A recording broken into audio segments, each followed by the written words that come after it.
7 मई 2025 की वो आधी रात पाकिस्तान के सियालकोट, मुरीद के और बहावलपुर के आतंकी ठिकानों में गहरी खामोशी थी। वहां मौजूद दहशतगर्द अपनी जीत का जश्न मनाकर बेफिक्र सो रहे थे। उन्हें अंदाजा भी नहीं था कि ये सन्नाटा किसी बड़े तूफान की आहट है।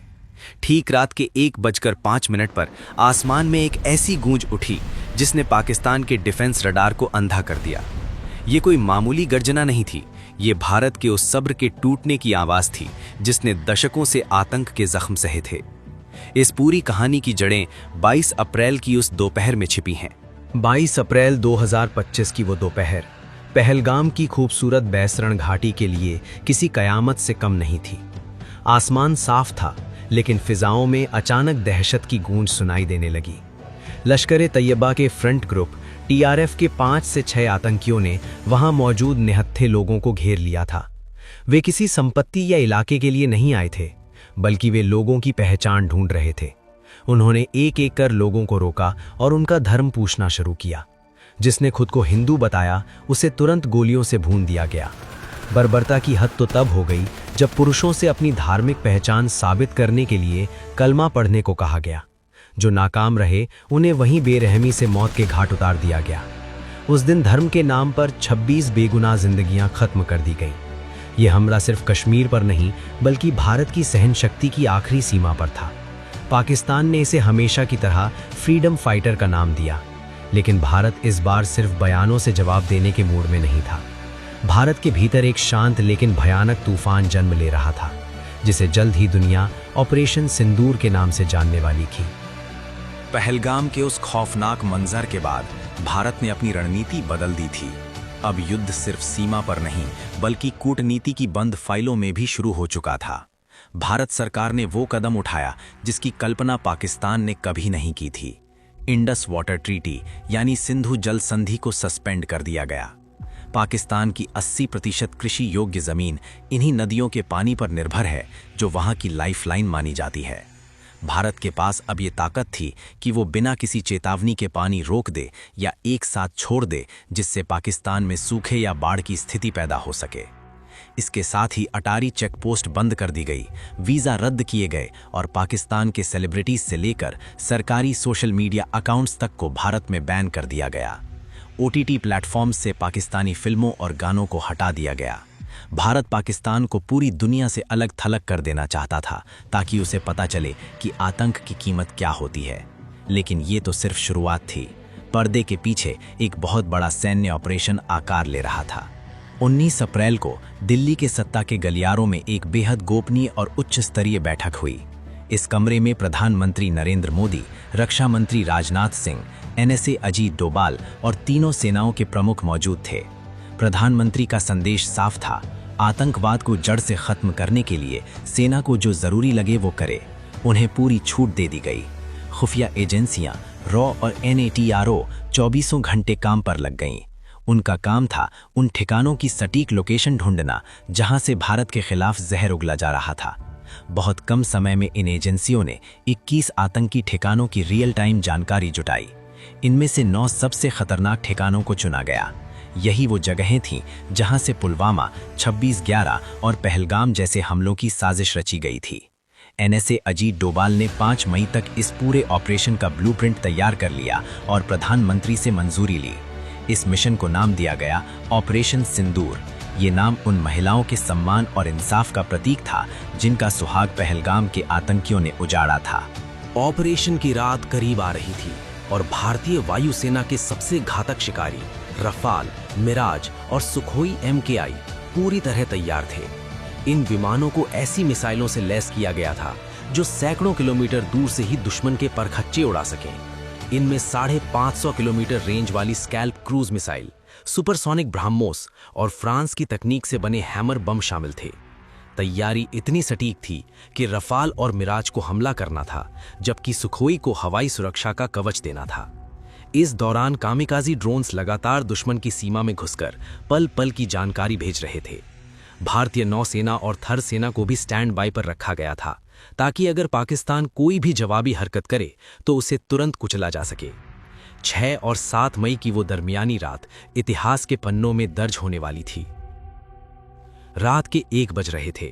पाकिस्तान और पीओके के आतंकी ठिकानों पर सन्नाटा था। वहां बैठे आतंकी इस वहम बस सो रहे थे कि वे सुरक्षित हैं।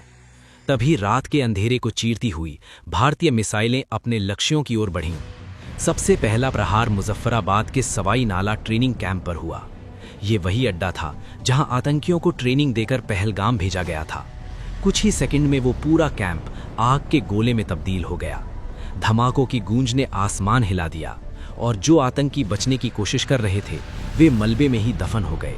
इसके तुरंत बाद जैश-ए-मोहम्मद के सैयदना बिलाल कैंप और लश्कर के गुलपुर कैंप पर मौत बनकर मिसाइलें गिरीं।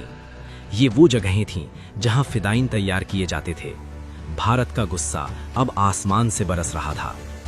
हमले थमे नहीं थे। भारतीय लड़ाकू विमानों ने अब अपनी दिशा बदली और पाकिस्तान की अंतर्राष्ट्रीय सीमा के भीतर गहरे घाव करना शुरू किया। अगला निशाना बना सियालकोट का सरजाल कैंप और हिजबुल का महमूना जोया कैंप। ये वही जगहें थीं जहां पठानकोट एयरबेस हमले की साजिश रची गई थी। भारतीय वायुसेना ने अपनी सीमा में रहते हुए ही इन ठिकानों को मलबे के ढेर में बदल दिया। इसके बाद बारी थी मुरीदके में मौजूद मरकाजी तैयबा कैंप की, लश्कर तैयबा का सबसे बड़ा गढ़। 1990 से आतंक की जड़ें यहाँ गहरी थीं और यहीं अजमल कस्साब को 26/11 के लिए तैयार किया गया था। जब मिसाइलें इस कैंप से टकराईं तो धमाके इतने जोरदार थे कि आसपास की जमीन कांप उठी। सालों का दर्द और गुस्सा उन धमाकों में साफ सुनाई दे रहा था। आतंक का ये किला ढह चुका था, लेकिन सबसे बड़ा वार अभी बाकी था। ऑपरेशन सिंदूर का सबसे मुश्किल और महत्वपूर्ण निशाना था बहावलपुर में मौजूद मरकाजे सुभान अल्लाह, जैश-ए-मोहम्मद का हेडक्वार्टर। ये अंतर्राष्ट्रीय सीमा से करीब 100 किलोमीटर अंदर पाकिस्तान के पंजाब प्रांत में था। यहीं जैश का चीफ मसूद अजहर पैदा हुआ था और यहीं से उसने 2001 संसद हमले से लेकर पुलवामा तक की पटकथा लिखी थी। भारत ने इस आतंकी केंद्र पर ब्राह्मोस मिसाइल दागी। कुछ ही मिनटों में जैश का ये मुख्यालय पूरी तरह तबाह हो गया। इस एक हमले ने जैश की कमर तोड़ दी।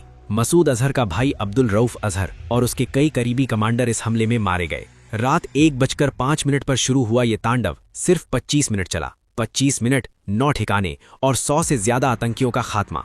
भारत ने अपना हिसाब बराबर कर लिया था। इस हमले की धमक इतनी तेज थी कि मसूद अजहर जैसा आतंकी पूरी तरह टूट गया। उसके परिवार के 10 लोग और कई करीबी सहयोगी मारे जा चुके थे।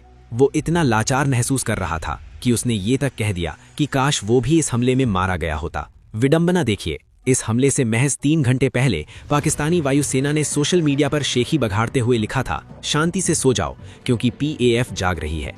लेकिन भारत ने उन्हें ऐसी नींद से जगाया जिसका अंदाजा उन्हें कभी नहीं था। सुबह होते होते पाकिस्तान ने बौखलाहट में भारत के सिविलियन इलाकों और मिलिट्री साइट्स पर ड्रोन और मिसाइलों से हमला करने की कोशिश की, लेकिन भारत का एयर डिफेंस सिस्टम दीवार बनकर खड़ा था। करीब 50 पाकिस्तानी ड्रोन्स को हवा में ही नष्ट कर दिया गया। भारतीय सेना ने पाकिस्तान के 11 एयरबेस पर जवाबी कार्रवाई की और लाहौर का एयर डिफेंस रडार पूरी तरह तबाह कर दिया। पाकिस्तान को पीछे हटने पर मजबूर होना पड़ा। 7 मई की दोपहर को भारत ने पूरी दुनिया के सामने अपनी जीत का ऐलान किया।